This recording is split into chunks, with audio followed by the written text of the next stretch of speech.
Hey everybody, it's Boo Ray Perry from Tampa, Florida, and we are going to go on a journey today that I have been looking forward to for a while because we are going to find out if I can use constant lighting to get the same results in my studio with my headshots and my portraits that I currently get with my strobes. All right? Buckle up because we're gonna be looking at some pictures. We're gonna talk about the equipment, and you can see over here maybe, I don't know if you can see it, I got all the lights over here. So we're gonna really go down a road here and take a deep dive and try and figure out if this is something that works for me and if it's something that could work for you. All right, so first off, how did we get here? I use Alien B 800s in my studio and softboxes to do my headshots and my stuff that I do. On location, I use strobes as well.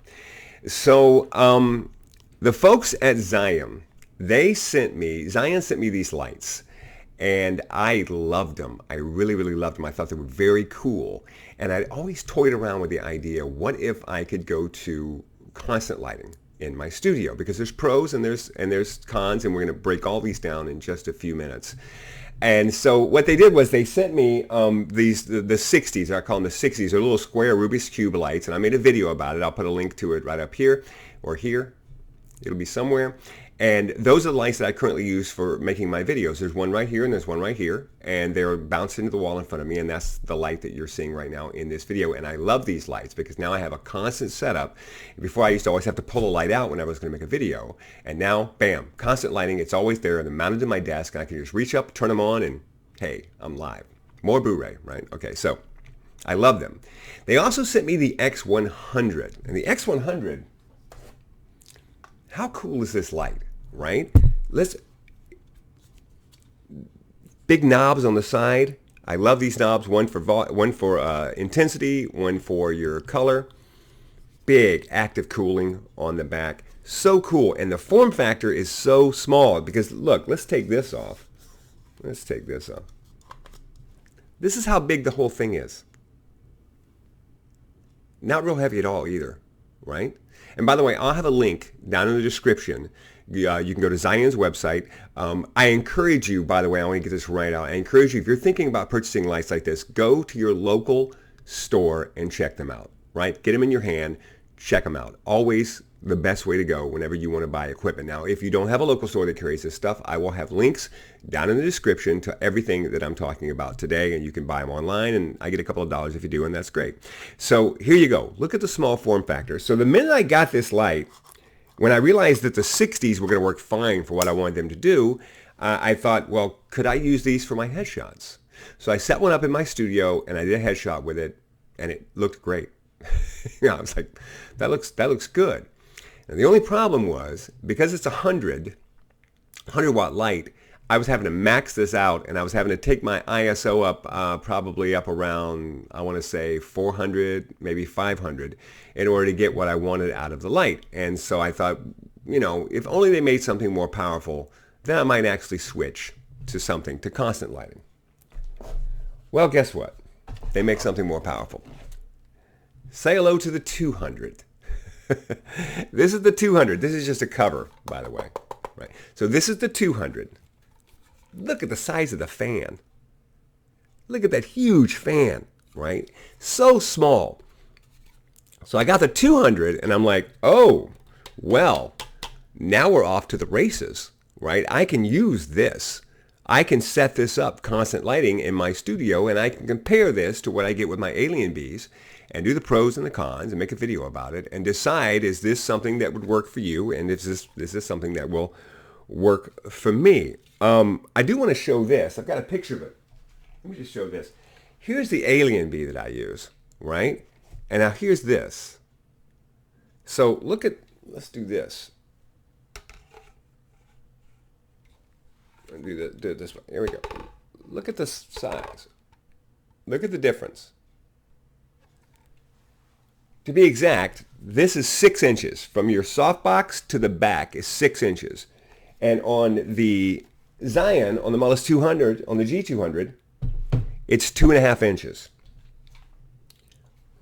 2.5 inches. So you save 3.5 inches if you use this. If this is on a softbox, you've got 3.5 inches of more space. It's 3.5 inches longer or shorter, 3.5 inches shorter when you put this on here. Now, Why is that important? Because a lot of people are working in studios where they don't have giant 20-foot ceilings.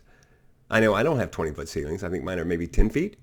And that's a big deal. I do my headshots where if you're doing a full-length portrait, people are standing up. You get someone in your studio who's 6 foot tall, 6'2", and suddenly you can't get your softbox high enough if you're doing clamshell lighting, which is what I do. So getting an extra 3.5 inches, that's a big deal. Yes, I know exactly what I just said, and you know what I want to say now. But I'm not going to say it. I'm not going to say that someone else might actually would say that. But yes, an extra 3.5 inches is a big deal. So having an extra 3.5 inches of space is great, and it might enable me to get softboxes higher, which means I can get bigger softboxes, because the bigger your softbox is in width, usually the deeper it is, and you run into a certain problem where if you want a really wide softbox, you can't use it in your studio if your ceilings are too low, because you can't get it high enough unless people are sitting in chairs. So this is a big deal. Actually, one of the real big, I would say the main draw when I saw these lights is, oh my gosh, look at how compact they are in the back end. We all like things that are compact in the back end, right? Man, we're going to have to put a special rating on this one. So that was a big draw for me. All right, so we've talked about what these lights have, and I mentioned that they've got an app where you can control them. They've got presets on them. They're as quiet as can be. I've got 2 of them sitting right here that are running and you can't even hear them. You know, they've got the thing where they will flash with the music. So if you're using these lights for video production, it's a no-brainer. The value is there and they're great lights. But what I want to talk about is, can we use them for photography in the studio? So all right, we've done the preliminary.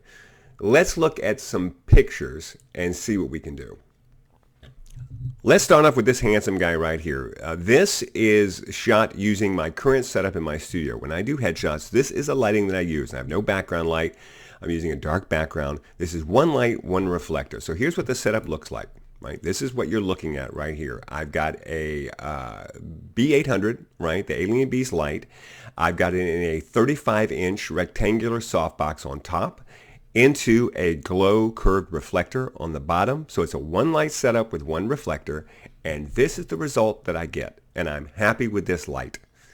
This is the light I use for all of my headshots in studio, and I love this light. I'm very happy with it. Couldn't be happier. So what we've got to find out is, can we reproduce this light with the Molus G200? Will it be effective for us, and will it be economical? Is it what we want to do? So here's what we're looking at. Bam. Now, sometimes I'll take another light, a B200, a B800, and I'll put it behind me, and I will light the background. So then I'll get a little bit of a nice vignetting effect back there. Sometimes I'll put a colored gel on it. Now, one of the problems here is, and I learned this, the hard way, is that my lights are actually too bright. These B800s are actually brighter than they need to be. When I do this, I actually have to put a neutral density gel on the background light, because it is as low as it'll go and it's still too bright. So I could have gotten by with the 400s, for example, that they sell at Paul Buff. But I have the 800s, and so now I have to put neutral density filters on them.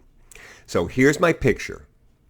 Now I took my light off and I put the Zhiyum Molus G200 on. Same spot. I changed the softbox to an octabox. I changed it to an octabox because I wanted to use I didn't want to buy any more equipment. I just wanted to see the stuff I've got. So the softboxes that go onto the Paul Buff lights are proprietary. They only fit on those lights. And the Molus lights have a Bowens mount, so you can put any Bowens light. So I had a 36-inch octabox, which is deeper. And I got the octabox and put that on here. And again, because of the short profile on this light, I can do this. I don't know that I could necessarily use this octabox or one like it on the Paul Buff light, because I would bang into the ceiling too much. So now I can get a deeper octabox. So I put the octabox on there, and this is the result that we got. So I'm sorry. This is the result that we got. Here we go. So here's my result. So let's compare the two. This one and this one. Now, I'm sure if you get in here and study them, you're going to see some changes or maybe a little thing here or there. But just to the average viewer, I'm not seeing a big difference between this and this. Now the white balance is a little bit different. I've got the white balance set to 5500 for all of these. The white balance is a little bit different, but you have to understand that I have a window in my studio. It's a small porthole window, but it's facing the sun, and the sun is blasting in and changing while I'm doing this. So I expect that that sunlight is affecting my lighting and my white balance just a little bit. Not my lighting, but it's affecting my white balance just a little bit. I think they both look good. I think this might have in the forehead. I might like the forehead a little bit better, but no. I mean, I feel like there's a little bit more glare maybe on this one, but to be fair, it's Florida and I'm wearing a sweatshirt. So by the time I posed for this, I was a little bit more sweaty and greasy. So I'm willing to write that off. Bottom line is, yeah, I'm perfectly happy with this light.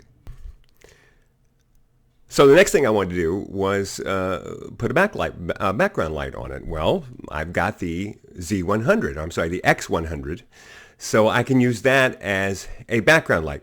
So part of the problem with the X100, for me anyway, is that you can get a Bowens mount. They come with a Bowens mount, right? You can, as part of a kit, you get a Bowens mount for these lights. And they also come with these proprietary modifiers that will attach right to the light, but they're not Bowens mount.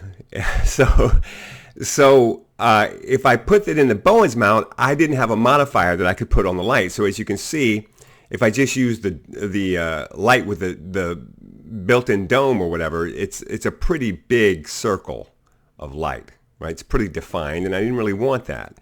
What I wanted was the proprietary big dome that you can get for the light. However, I can't tilt the light because I don't have the little thing, the bracket that you need for tilting the light. As it turned out, it wasn't a problem. I put the dome on there, I ran it up right behind me, and now I'm getting a nice, soft background light. So, I mean, this is just fine. You know, I like the dispersion of the light on the background with the X100. I like the light on my face. Let's talk about power settings. The main light is at 80% power. So we're pushing it. Now this light, by the way, it's a 200 light, but it has an override where you can push it to 300 for a short time. So I can get more power out of it if I want to, but that's not the sort of situation you want to be doing all the time. So we're looking at 80% power. So 80% power, we're pushing this light up there. Now the background, the X100, that's not a problem at all. It's at 10% power. So it was at 10% power here. And then once I put the dome on, I took it up to about 50% power. So the background's at 50% and the foreground is at 80% power. And then just for giggles and grins, I adjusted the color temperature on the background light and turned it red. You know, just why not? Let's just see what we can do, because this is something that you can't really do with a strobe. You can't really adjust the power of a strobe, or rather the white balance of a strobe, but you can do it with these lights. So that's a nice thing. Like if you want to make the background just a little bit warmer than the face, you can do that, or make the face a little bit warmer than the background. You can do that just by adjusting the light, and you can't do that with a strobe. So I'm happy with the way that this is looking. This is nice. I decided to check the pupils, and yeah, no, my pupils are not dilated. They're fine.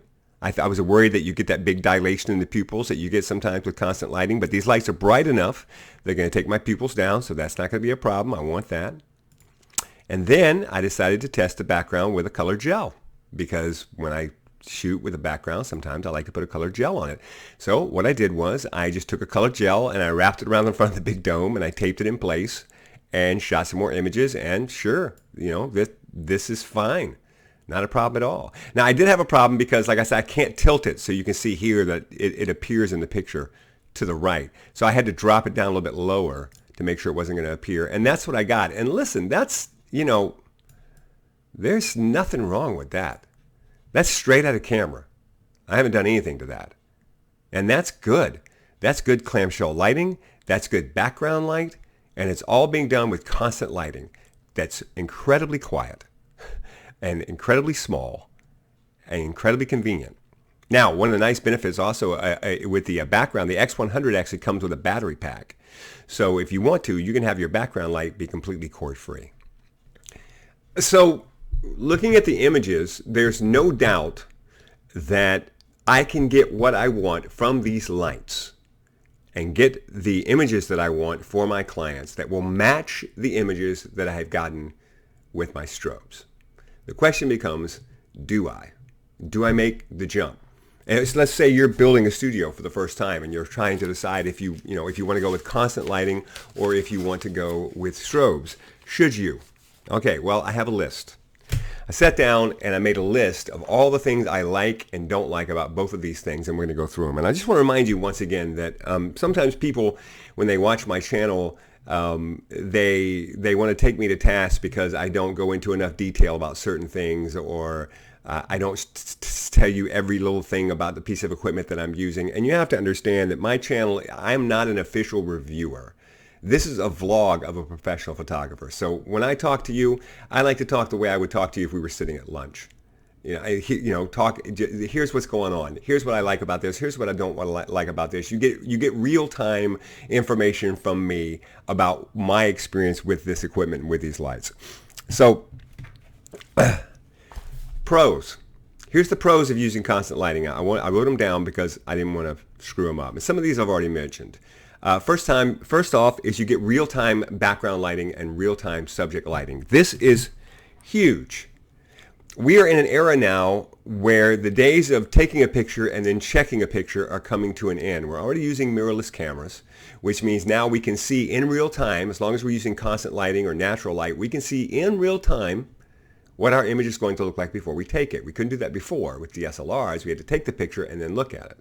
Now we can see it in real time, except when we're using strobes. If we're using strobes, we can't see it in real time. We have to take the picture and then review it. If we're using constant lighting, we can. And this is a big deal. Being able to set your subject up, and while you're setting them up, you can see with your own eye if the light is right. Instead of having to take a picture, check it, move the light, take a picture, check it, move the light, you can just look at them and go, yeah, this light needs to be moved, and just move it and see right there in real time if your lighting is right. That's huge. It's a time saver. It's a confidence builder. Even like the background light, like when I'm taking pictures, sometimes I want to do a background light. I'm back and forth, setting up the background light. Because I got to take a picture, look at it, that's too bright, go back, adjust it. I got back. No, you don't have to do that now. With constant lighting, you can just look at it and go, yeah, the background looks good. Because you're looking at everything in real time. So that's huge, and it really can't be discounted. I wrote down also that a pro is that with these particular lights, that you can put a battery pack on your background light. And that is a pro, but to be fair, you can also buy full battery packed cameras for your entire studio with strobes.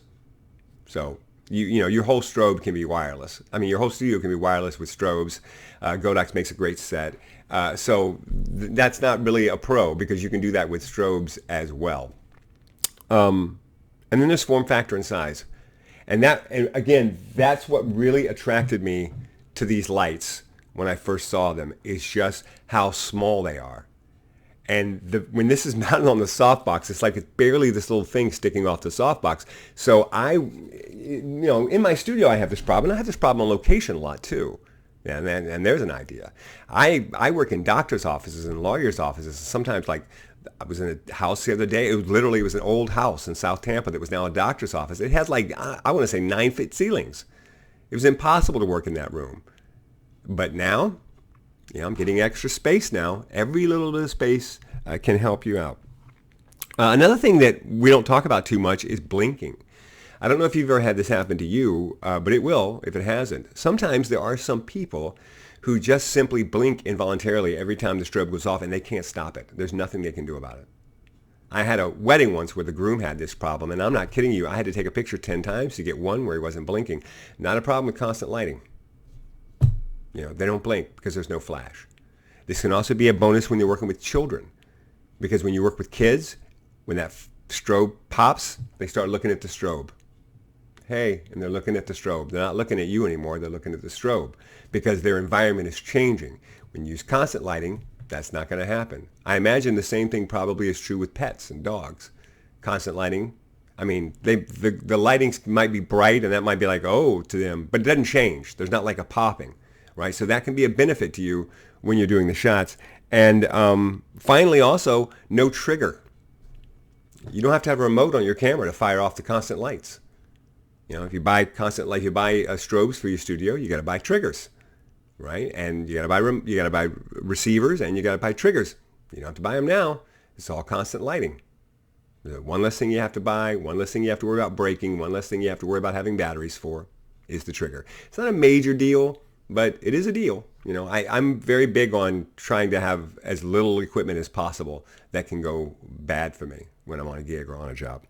So those are the pros, and they're pretty good. They're pretty solid pros. Let's talk about the cons. The first thing I did was I wrote down a couple of cons that I was like, well, here's going to be a couple of cons right off the bat. And it turns out I was wrong. So the first thing I wrote down was pupils. I'm like, there's going to be a problem because you're going to have dilation of the pupils, and that's not necessarily a good look. And it turns out that it's not a problem at all. You're going to have that problem if you're using a low power light, but if you're using a high power light, you're really not going to have that problem. The eyes are going to dilate, and you're going to be fine. Next up is heat. No. The units don't really get hot. They don't get really any hotter than the strobe units do. And the lights themselves are not hot because these are not traditional tungsten style lights. And so as a result, they don't get hot. Standing under these lights I did not get warm. And I'm wearing a sweatshirt in Florida. And it was no problem for me. The room didn't get hotter. You know, I got hotter moving around, but when you step into the lights, I didn't notice any difference in the temperature on my skin. And these were two things I thought were going to be big cons right off the bat. And it turns out that they're not a con at all. Power. Yeah. See, here's a big con. I would say this is the biggest con when it comes to using constant lighting, and that is the power factor. The settings on my Alien Beast strobe was 1/16th. Which I believe is 6.5%. So for my Alien Beast lights, the normal shots that I do, that light is operating at about 6.5% power, right? 6.5%. Now with the Molus G200, it's at 80%. So power is going to be a factor. If you want to get the kind of power that you get out of a strobe, you're going to have to get a much bigger light than the Molus G200. If you get a much bigger light, it's going to be a bigger form factor. It's going to be, and it's going to take away what is one of the big pros of using these lights. Now, that being said, do you really need that power? Well, you might. It really depends on what you're going to do. So, for example, with this light, when I set it up, I'm at 80% power, and I doubled my ISO. So instead of being at ISO 125, I was at ISO, or instead of being 100, I think I was at ISO 200 or ISO 250. So I doubled my ISO, but I'm still in a super low range, and I'm not going to have a problem with grain. And then I took the light to 80%. Now, I could double my ISO again and get my light down to 40%, and my ISO will be up around 400, and that would be fine too. So because ISO technology has gotten so good now, you can squeeze so much more out of these lights by raising your ISO without having it really affect your image too much, that the power doesn't really become a factor. Where it can become a factor is if you're shooting movement. So if you're somebody who's taking a picture of people who are moving for some reason and you need to freeze them, well, now you've really got to jack your shutter speed up. And when you jack your shutter speed up, you're really going to affect your constant lighting power, because shutter speed won't affect your strobes. That being said, there's going to be a ceiling. You can only go to about 250 with your strobes before you're going to have a problem with your flash sync. But with the constant lights, you can go higher. So you'd have to go up with your shutter speed and go up with your ISO to make it work. I suspect you could make it work. This is a lot of talk, but the bottom line is I'm not worried about the power factor. I'm not, because if I had to, I could double the power of that light. All I have to do is raise my ISO by one stop. And I would have no problem shooting at an ISO that was one stop more than what I shot at today. I'd go 2 stops more. I wouldn't have a problem. So power, not really a problem with these lights. And then there's this one, and you might not have thought about this one, and what I call paparazzi. So if you're working with constant lighting, okay, if you're working with strobes and you've got a family in your studio and you're taking pictures of a baby, then once the baby's on your set, then out come the cell phones. And they want to take some pictures of the baby on the set. They're good. And you have to decide if you're going to allow that. Now, it's an easier decision to make when you know that the pictures aren't going to look good because they don't have the strobes lighting the scene the way that you do. So maybe you're inclined to say, sure, take a picture and you can post it on Facebook or send it to your mom. And that's great because you know that it's not going to compare to what you're going to shoot with the strobes. But with constant lighting, that's not a factor anymore. Now, if they whip out the cell phone, they're going to take a picture with beautiful professional lighting. So now you've got to decide, are you going to let them do that? Or are you going to say, please, no picture taking when they're in front of my camera? Which people understand when you say it, But if you're like me, you don't ever like saying anything negative to your clients. And it doesn't always just apply to something like that in the studio. For example, if you do dance pictures and you got all these girls in costume, every time one of them steps on the vinyl for the picture, the mom wants to take a picture with her phone. Right? And I spent many years asking them not to do it. And I specifically was positioned my whole setup so they couldn't easily get behind me. And that's fine. But if you're using constant lighting, it's going to be even more of a struggle. So paparazzi can be a consideration if you're going to switch to constant lighting. All right, so where are we at? Pros, cons, really cool lights. What are we going to do? Well, I can tell you what I'm going to do. And what I'm going to do is I'm going to switch to constant lighting in my studio. Why? Well, the form factor on the lights. Okay, I like that the form factor is so small. I like I'm going to be able to get my softbox higher. I like, by the way, that with this light, the power pack actually hangs below the light. So if this is all the way at the ceiling, I don't have to lower it to adjust it. I can go to the power pack right there and adjust it there. And to be fair, there are plenty of strobe systems that you can buy where you can adjust them right from the camera. So, I have older lights. So for me, this is a convenience because I don't have this right now. But if you have newer lights, you probably have this built into your remote and it's not a problem. But I don't. So I like that I don't have to go up and down with the softbox in order to adjust my lights. Nope, I can just go over and adjust it right there. I love the form factor. I like the weight. And I like being able to see my stuff in real time. I like it when I'm setting up a light, I can step in front of it, look at myself in my flippy screen and see if the light is right instead of having to take a picture and then go change it. I can just see it. I can even put a mannequin there if I wanted to. I like that. I really do. And I'll tell you, if I could figure out a way to make the audio work in my studio, I can't because my studio has wood floors and so it's really, really loud and I don't want to put dampeners in the room. But if I could figure out a way to make that happen, there's a good chance I'd be doing all my videos in there too. So you wouldn't have to look at all this crap. But yeah, I'm going to be switching. I am now going to be a constant light headshot photographer in my studio.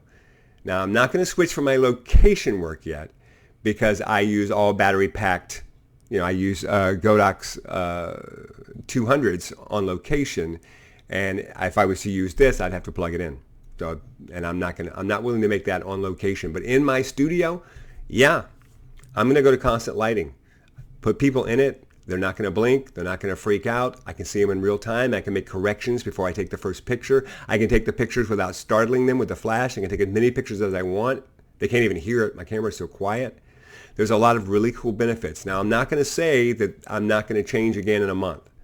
I'm going to have to try it out. We have to feel it out and see how it works over the long term. But right now, I'm very excited about the idea of using the Molus G200 for my main light and the Molus X100 for my background light. I have two of those X100s, so I can use another one for a kicker if I want to. And as soon as I finish making this video, I'm going to go online and I'm going to buy a big Bowens mount softbox. It's even bigger than the 36-inch one that I'm using now. I'm going to get a really big one and put that one in there and see what that does for me. So yeah, it's been a while since I've made any changes in my studio, and this is a big one. So if you're thinking about setting up a small studio in your home or something like that, or you're just thinking about switching to constant light, absolutely you should take a look at these lights. And I'll put all the links down in the description. The other thing you should take a look at you like that segue, is my account on Instagram. Just go to @BooRayPerry on Instagram and also join my group on Facebook. It's called Pro Photo Talk with Boo Ray Perry. Be sure and go to my website. The description, everything's down there in the links. Just go down there and go to my website because everything is there. I've got links to all the gear that I carry, all the gear that I use professionally, plus the stuff that I use when I'm carrying it on vacation and things like that. I've also got my e-guides. If you're just starting out in photography, I have 2 free e-guides to help you get started. And I have my natural light guide. My natural light guide, I think, is the absolute first step for anyone who is wanting to become a better photographer, and that's how do you work with natural light, constant light, like what I'm working with today. How do I work with that light? How do I find it? How do I see it?